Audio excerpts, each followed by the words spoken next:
My parents promised to sell Grandma's house and split the money evenly, then they let my sister move in and expected me to pay the mortgage. So I walked out, my sister lost the house, and they blamed me.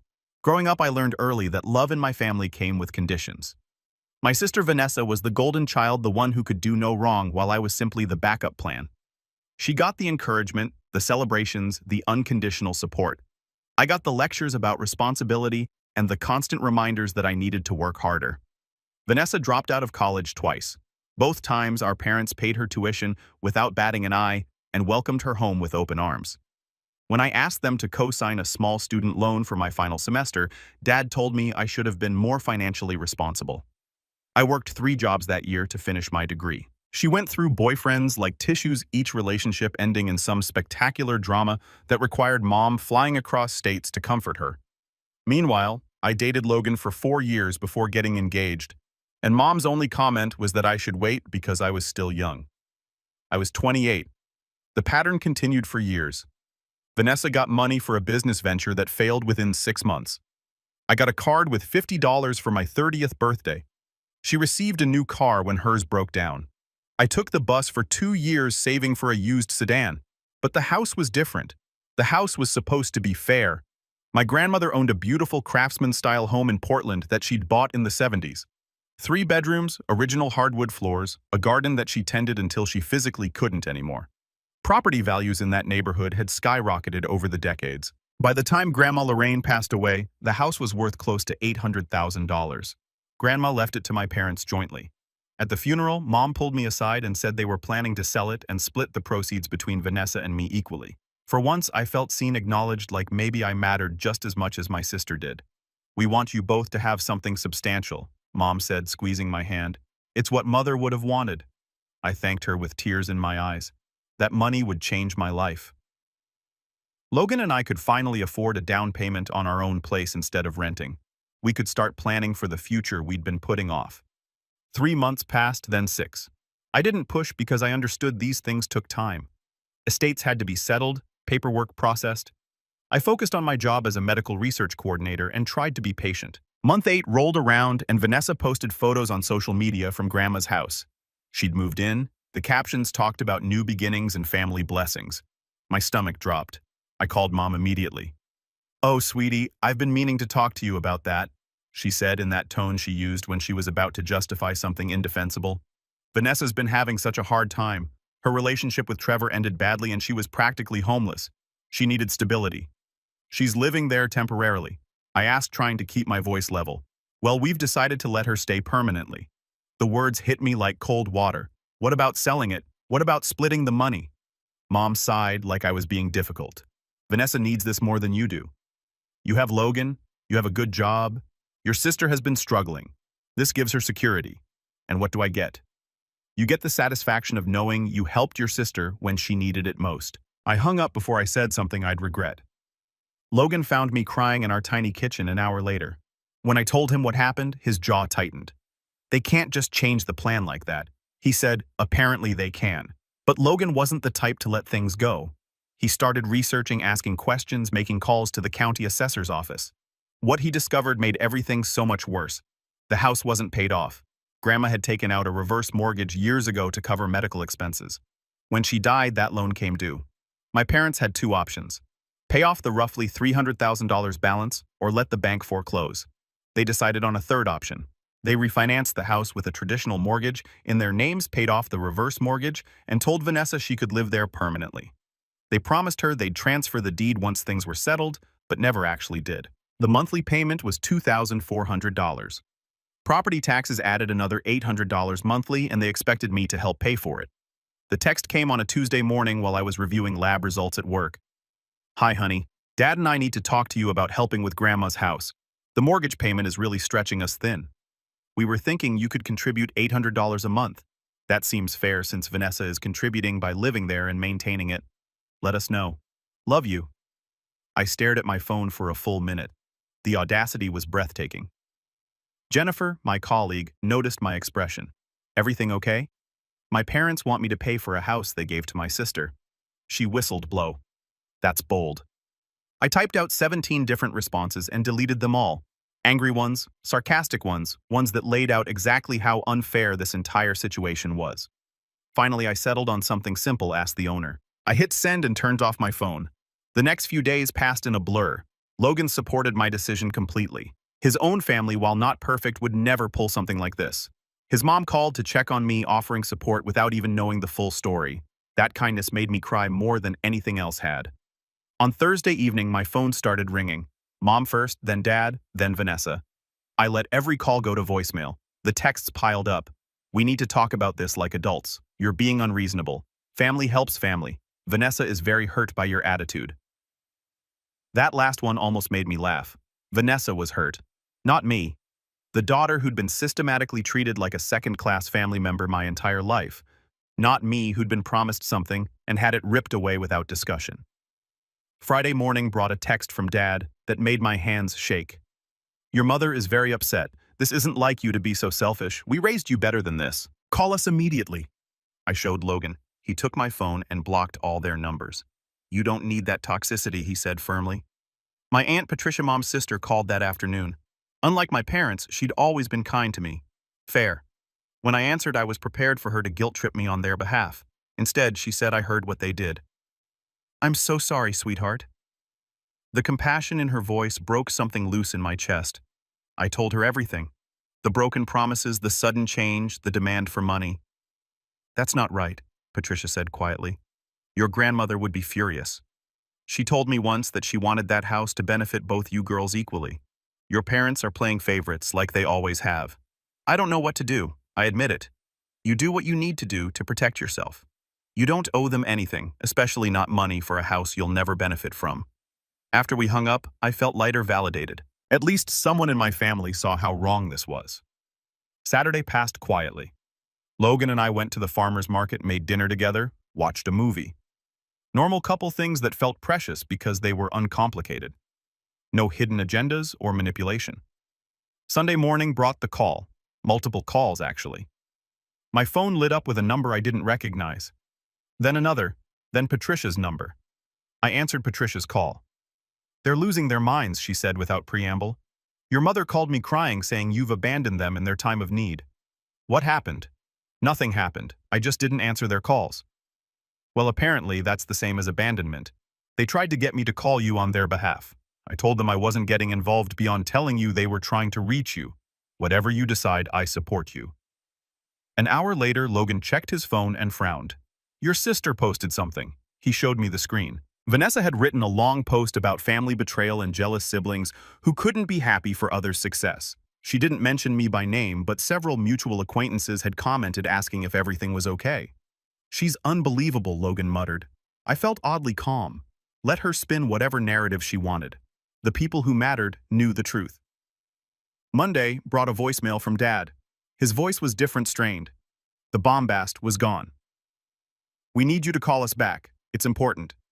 There's been a development with the house and we need to discuss options, please. I deleted it. Patricia texted me Tuesday afternoon. Did they tell you about the appraisal? What appraisal? Call me. I stepped away from my desk at work and called her back. Your parents had the house appraised for insurance purposes, Patricia explained. It came back at $950,000.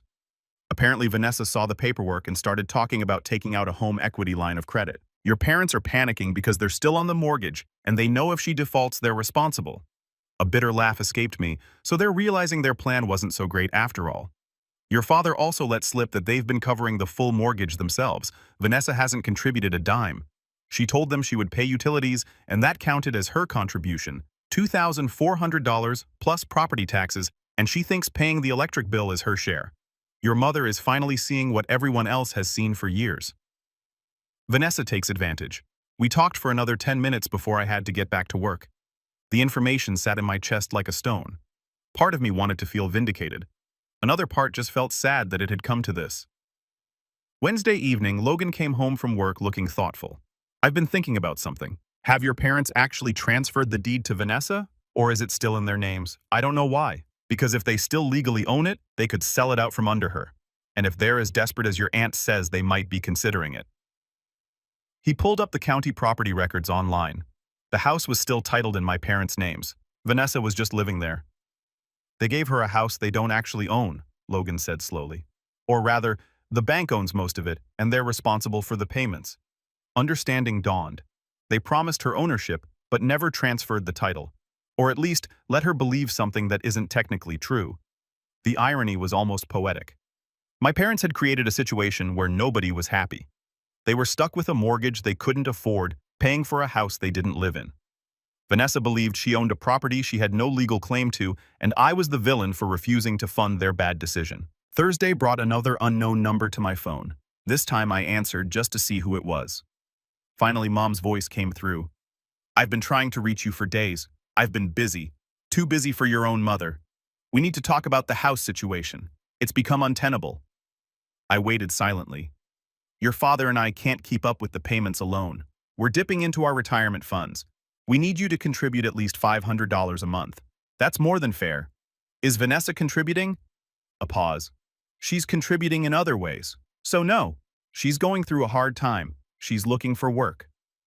"Mom, I'm not paying for a house I have no ownership in and no benefit from. You made your choice. But were your parents? Yes.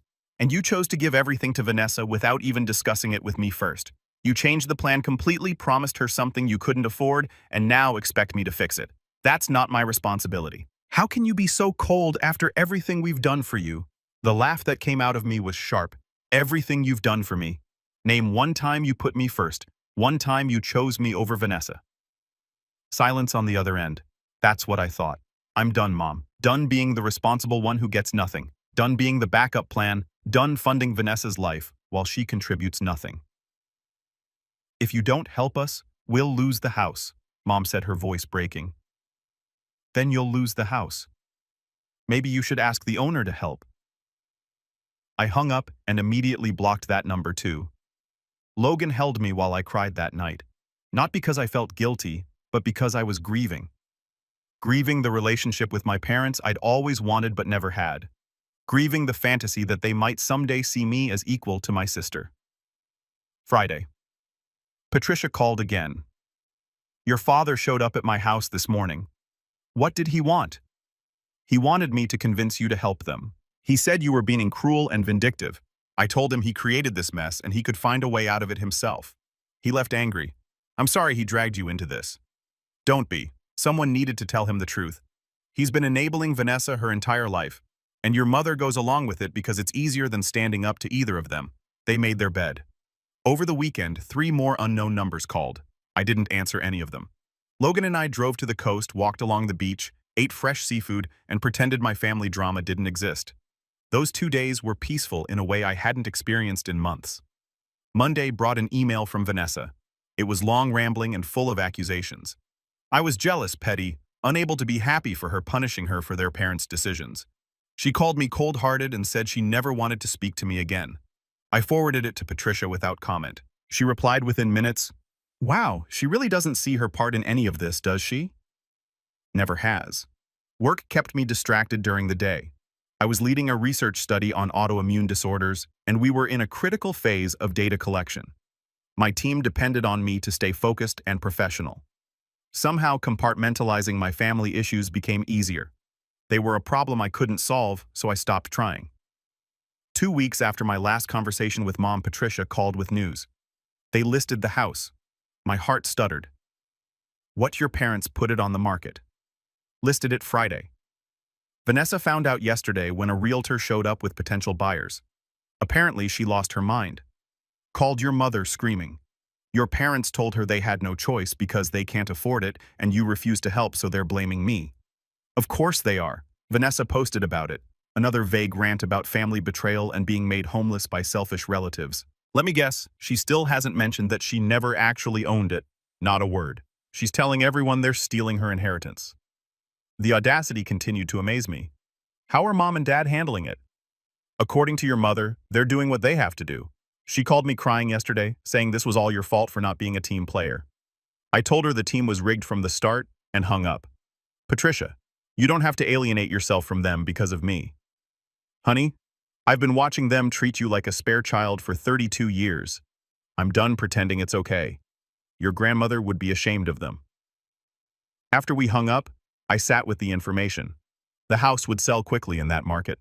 My parents would walk away with probably $500,000 after paying off the mortgage and closing costs, money they desperately needed for retirement. Would they split it with me? Unlikely. They'd probably give it all to Vanessa to assuage their guilt over making her homeless. The cycle would continue, but that wasn't my problem anymore. Logan found me lost in thought when he got home. "What's going on in that head?" I told him about the house listing. "Good," he said firmly. "They're finally dealing with their mistake. How does that make you feel?" "Relieved, actually. At least it's ending. You know they're probably not going to give you any of the proceeds." "I know. And you're okay with that?" I considered the question. "I'm okay with being free of them. The money would be nice, but the peace I've had these last few weeks is worth more. I'm not angry anymore. I'm just done." He kissed my forehead. "I'm proud of you. The house sold in 9 days." Patricia kept me updated despite my parents' radio silence. The buyers paid asking price, all cash, quick close. My parents would clear the remaining mortgage balance of around $280,000 and have enough left over to replenish their retirement accounts. Vanessa moved back in with them temporarily. According to Patricia's sources, it was going poorly. She's already complaining that their house is too small and the neighborhood isn't nice enough. Patricia reported, "Your mother is at her wit's end, but she won't say anything because she feels guilty. Some people never learn. Your father tried to call me last week, wanted to know if I'd heard from you. I told him no and suggested if he wanted to talk to you. He should try apologizing first. He said he had nothing to apologize for." That stung, but not as much as it would have a month ago. I'd accepted that my parents would never acknowledge their role in this disaster. They'd rewritten the narrative in their heads where they were the victims and I was the ungrateful daughter. 3 months later, life had settled into a new normal. Logan and I found a beautiful condo within our budget and put in an offer. We got married in a small ceremony with friends and his family. Patricia came and sat on my side of the aisle. She was the only blood relative present. My parents didn't even know about the wedding until Patricia mentioned it in conversation with Mom weeks later. According to Patricia, Mom cried and said I was punishing them by excluding them from major life events. I told her she excluded herself, Patricia said when she relayed the story. She didn't have much to say to that. Nearly a year after the house sold, an envelope arrived at my apartment. Inside was a check for $50,000 and a note in my father's handwriting. "This is your share from the house sale. We kept the rest for retirement and to help Vanessa get back on her feet. We hope this shows we were always planning to be fair." I stared at the check for a long time. $50,000 out of the roughly $600,000 they'd netted from the sale after paying off the mortgage and closing costs. Less than 10%. Vanessa got the rest either as a lump sum or in parcels to help her get back on her feet, which would never happen because Vanessa was incapable of standing on her own. Logan found me holding the check. "What are you going to do?" "Cash it," I said. "And then we're buying new furniture for the condo." No guilt. None.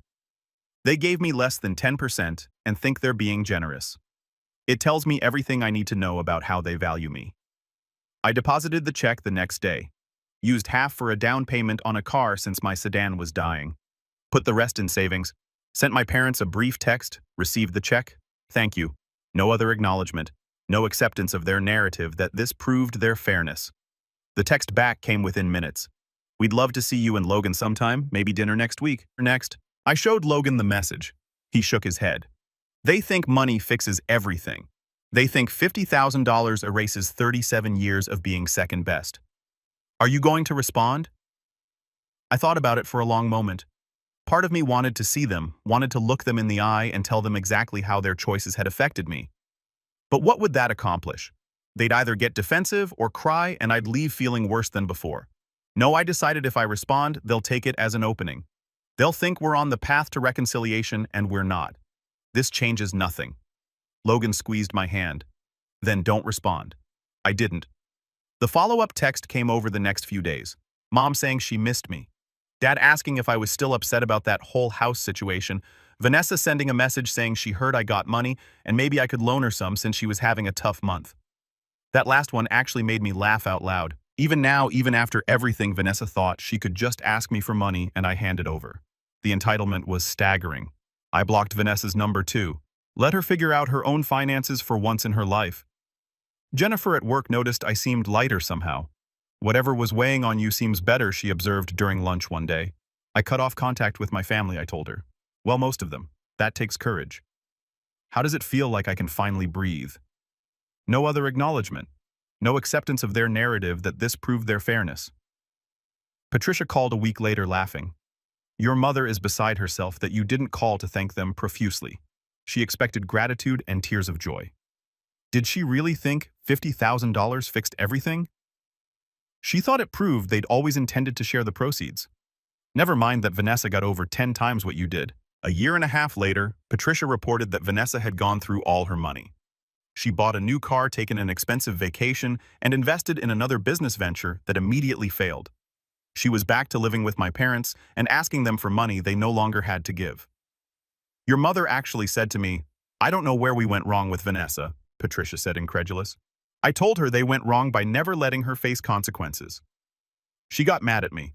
Are they still expecting her to eventually launch? I think they're starting to realize she never will. Your father looks exhausted every time I see him.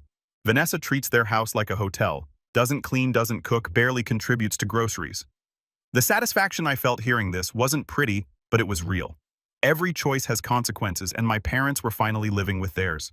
They'd sacrificed their retirement, their peace, and their relationship with me to enable Vanessa. Now they had exactly what they'd chosen, an adult daughter who would never be independent, draining them emotionally and financially. Meanwhile, Logan surprised me with a weekend trip to wine country for my 34th birthday. We stayed in a charming bed and breakfast, toured vineyards, ate incredible food. No drama, no family obligations, just two people who genuinely enjoyed each other's company. On the drive home, Logan brought up something I've been avoiding. Have you thought about what happens when your parents actually need help? When they're too old to take care of themselves? That's what Vanessa is for, I said, keeping my eyes on the road. You know she won't step up. That's not my problem. They made their choice about who deserved their resources and support. They can't expect me to be there for them when they were never there for me. Logan was quiet for a moment. I just want to make sure you've thought it through so there are no surprises later. I have. Patricia will probably handle things when the time comes because she's kind like that. But me, I've given them enough of my life already. I felt a twinge of something. Not quite sympathy, but recognition that this was the natural outcome of their choices. They created a dependent adult child who would drain them financially and emotionally for the rest of their lives. Meanwhile, Logan and I thrived. We both got promotions at work, started seriously discussing having children, took a trip to Ireland we'd been dreaming about for years, built a life based on mutual respect and actual partnership. My phone rang occasionally from unknown numbers. I never answered. The voicemails were always the same: Mom or Dad or Vanessa wanting something. Money, time, attention, validation. I deleted them without listening all the way through. Patricia remained my only connection to that part of my family. She'd essentially chosen sides, and while I felt guilty about that initially, she assured me she'd been looking for an excuse to distance herself from my parents for years. They're exhausting, she told me over coffee one afternoon. Everything is drama with them. Your mother calls me weekly to complain about Vanessa, but if I suggest Vanessa needs to move out and support herself, she gets defensive. They want sympathy, but no solutions. Do they ever ask about me? Patricia hesitated. Sometimes your mother wonders if you'll come around eventually. Your father says you're stubborn and holding a grudge. Vanessa claims you were always jealous of her. None of them think they did anything wrong. Not even a little bit. Nearly 3 years after I'd sent that Ask the Owner text, I had my daughter. Ruby came into the world healthy and perfect, and holding her made me understand on a visceral level how my parents had failed me. I couldn't imagine loving any future child more than I loved her. I couldn't fathom creating a hierarchy of worth among my children. Patricia came to meet Ruby in the hospital. She brought flowers and a beautiful handmade blanket. She cried holding my daughter, telling her she was loved and wanted. Your parents don't know, she asked gently. No. Are you going to tell them? I looked at Ruby's tiny face. Maybe someday, but not now. I don't want their conditional love anywhere near her. Patricia nodded, understanding. You're protecting her. That's what good mothers do. Logan's parents were incredible grandparents. They visited frequently, babysat when we needed them, showered Ruby with age-appropriate gifts and genuine affection. This was what family was supposed to look like. What I deserved all along but never received. On Ruby's first birthday, a package arrived with no return address. Inside was a card addressed to our granddaughter and a savings bond for $100. The card was signed by my parents and included a note saying they hoped we could reconcile for Ruby's sake. I threw it away. All of it. Logan raised an eyebrow. Not even going to cash the bond. It's a down payment on control. They think that $100 buys them access to my daughter. It doesn't. What if they show up here? They won't. That would require effort and humility. Neither of which they have. I was right. They didn't show up, didn't call. The package was the extent of their outreach. A token gesture that required minimal effort and let them tell people they tried. Patricia mentioned that Vanessa was dating someone new, someone with money apparently. My parents were thrilled already, planning a future where this man would solve all Vanessa's problems by marrying her and supporting her. They never learn. Patricia sighed. This guy is going to figure out who she is and run. They always do. 6 months later, Patricia's prediction came true. The relationship ended. Vanessa moved back in with my parents for the third time. She was 36 years old. My parents, now in their late 60s, were trapped. Their retirement was comfortable but not luxurious, especially with an adult child draining their resources. They'd aged noticeably, Patricia said. The stress showed. Part of me felt vindicated. They'd chosen this life by enabling Vanessa for decades. But another part, the part that was now a mother myself, just felt sad. Sad that they'd wasted so much time and money and emotional energy on the wrong priorities. Sad that they'd never know Ruby. Sad that we'd never have the relationship I'd wanted. But I didn't reach out, because ultimately they'd shown me exactly how much I mattered to them, and it wasn't enough to change. For Ruby turned 2, then 3. She was bright and funny and kind. Logan and I had discussions about having another child, weighing our options. Life was good, peaceful, drama-free. Patricia called one evening with news. Your mother had a health scare. Nothing life-threatening, but it shook them both up. She's been talking about regrets. About you. What about me? She wishes things were different. Bet you'd come back, but she still won't admit they did anything wrong. She frames it as a misunderstanding that got out of hand. A misunderstanding. Your father is more stubborn. He says, you made your choice and you'll have to live with it. The irony wasn't lost on me. I'd made my choice, but so had they. Every day they'd chosen Vanessa over me. They were making a choice. They just didn't want to accept the consequences. I didn't call them, didn't send a card. If Mom wanted reconciliation badly enough, she knew where I lived. Years passed. Ruby started kindergarten. We bought a house with a yard and a swing set. Logan got another promotion. I published 2 papers in respected medical journals. We took vacations, hosted dinner parties, built friendships with other young families in our neighborhood. My parents became abstract figures, people I used to know. Patricia provided occasional updates. Vanessa was still living with them, still unemployed, still causing problems. My parents' health was declining. They talked about me sometimes, wondered about their granddaughter, but never picked up the phone. The letter came on a Tuesday, Patricia's handwriting on the envelope. Inside was a note. Your father had a stroke. He's stable, but the prognosis isn't great. Your mother is asking for you. I told her I'd pass along the information but couldn't make you come. Whatever you decide, I support you. Love, Patricia. I sat at the kitchen table holding the letter for a long time. Ruby was at school. The house was quiet. I could go see him. Could show up at the hospital and be the bigger person. Could give my mother the comfort of having both her daughters there. But what would that accomplish? A deathbed reconciliation that changed nothing. Subjecting myself to Vanessa's presence and probable hostility. Opening the door for my parents to meet Ruby and immediately start making demands about their role in her life. I called Patricia instead. I'm not going, I told her. Okay, she said simply. Do you want me to tell them anything? Tell them I hope Dad recovers. That's all. Your mother will be devastated. She's had years to reach out, years to apologize. This doesn't change anything. Patricia sighed. You're right. I just hate seeing her in pain. I hate that she's in pain too, but I can't sacrifice my peace to make her feel better. That's what she's always expected, and I'm done giving it. Dad survived the stroke but was left partially paralyzed. He came home from the hospital requiring significant care. Vanessa, according to Patricia, was useless. She complained about the medical equipment cluttering the house and spent most of her time in her room. Mom, now 71, became Dad's primary caregiver while also managing the household and dealing with Vanessa's continued dependence. Patricia helped when she could, but she had her own life and health issues. She's burning out. Patricia told me during one of our monthly calls. She keeps saying she wishes you were here to help. I told her she burned that bridge herself. How'd she react? Cried. Said she'd given Vanessa the house because she thought you were more stable and didn't need help. that she'd made a mistake but didn't know how to fix it. The mistake wasn't giving Vanessa the house. The mistake was every choice they made before that. Every time they chose her over me. Every time they let her slide while holding me to impossible standards, I told her the same thing. She doesn't want to hear it. Ruby was 7 when my father died. Patricia called to tell me. I felt a complicated mix of grief and relief. Grief for the father I'd wanted but never had. Relief that his suffering was over. Relief that I'd never have to make the choice of whether to reconcile. I didn't attend the funeral. Sent flowers with a card that said simply condolences. Patricia said Mom was hoping I'd come, that she'd scanned every face at the service looking for mine. Vanessa gave a eulogy about being Daddy's girl, about how close they'd been, about how much he'd sacrificed for his daughters. Patricia said it was nauseating. She made it all about herself. Patricia reported, "Your mother just sat there crying. Several people came up to me afterward asking where you were. I said you were unable to attend and left it at that." The estate was simple. Dad had a life insurance policy that paid out $200,000. Mom got half. Vanessa got half.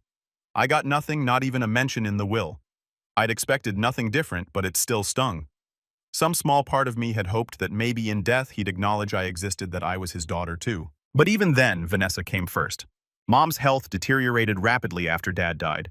The stress of caregiving, the grief, the burden of Vanessa, it all took its toll. She had a series of small strokes that left her confused and frail. Patricia called me several times during this period, keeping me updated. Never pressuring me to visit, but making sure I knew what was happening. "She talks about you sometimes," Patricia said. "Asks if you've called. I tell her no. She cries. Does she understand why I haven't?" "I don't think so. I think in her mind enough time has passed that you should be over it. But you don't get over being treated as less than for your entire life. You don't get over being promised something and having it ripped away.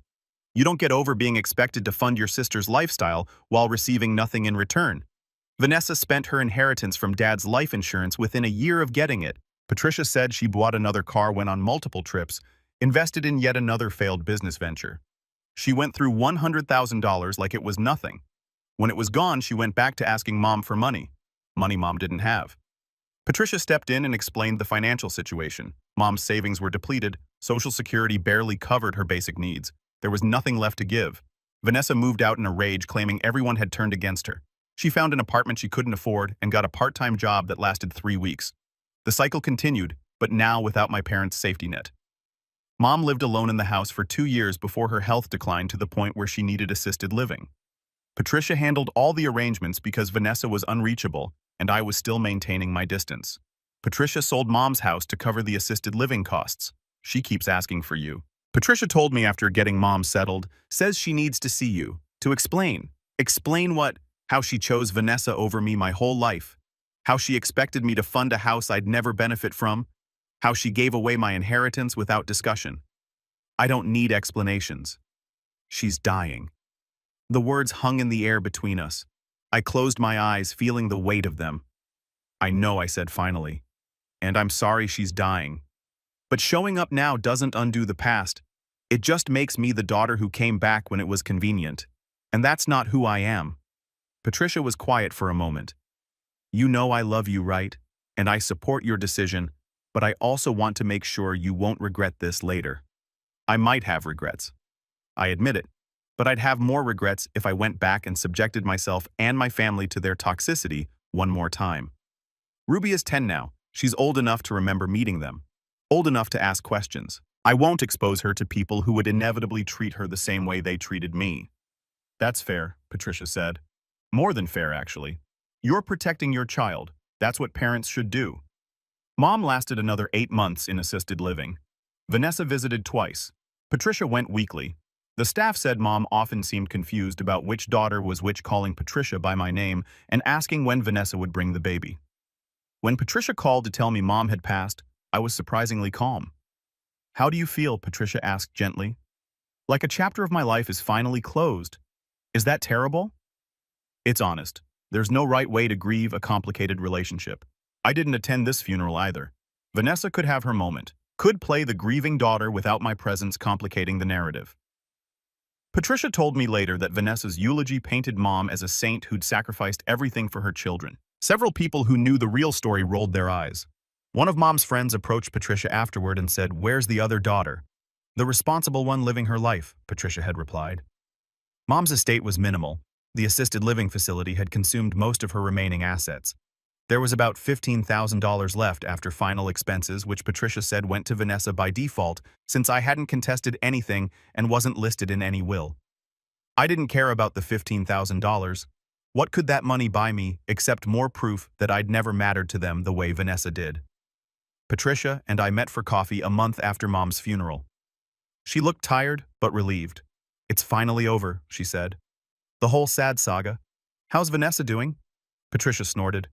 "She's already asking me for loans." I told her no. She said I was abandoning her just like you did. We didn't abandon her. We stopped enabling her. I know that. You know that. Oh, she'll never know that. We sat in comfortable silence for a moment, sipping our coffee. Two women who'd survived a toxic family system by setting boundaries and walking away. "Do you have any regrets?" Patricia asked. I thought about it carefully. I regret that my parents never loved me the way they loved Vanessa. I regret that they made choices that destroyed our relationship. But I don't regret protecting myself and my family. I don't regret saying no. "Good," Patricia said firmly, "because you did the right thing. You broke a cycle. Ruby will grow up knowing her worth doesn't depend on being the favorite or accepting crumbs." She was right. Ruby would grow up in a home where love wasn't conditional, where resources weren't distributed based on who needed rescuing, where responsibility and independence were valued. She'd never know what it felt like to be second best in her own family. That was worth everything I'd lost. Logan and I took Ruby to the zoo that weekend. She was fascinated by the elephants laughing at their trunks and the way they sprayed water. She held both our hands, secure in the knowledge that she was loved and wanted, and enough exactly as she was. "Mommy, why are we happy?" she asked suddenly with the profound randomness of a child. "Because we have each other," I told her. "And that's all we need." It was the truest thing I'd ever said. Years from now, Ruby might ask about my parents, about why she never met her grandmother and grandfather. I'd tell her the truth in age-appropriate ways, that sometimes families don't treat everyone fairly, and sometimes the healthiest choice is to step away. But I'd also tell her that she came from strength, that her mother learned to value herself enough to demand better. That love without respect isn't really love at all. The cycle ended with me. Whatever mistakes I made as a parent, and I'd make plenty, Ruby would never doubt that she mattered, that she was enough, that she deserved everything good this world had to offer. My parents had taught me what not to do. In their failure, they'd given me a blueprint for breaking generational patterns. I'd taken their lesson and built something better.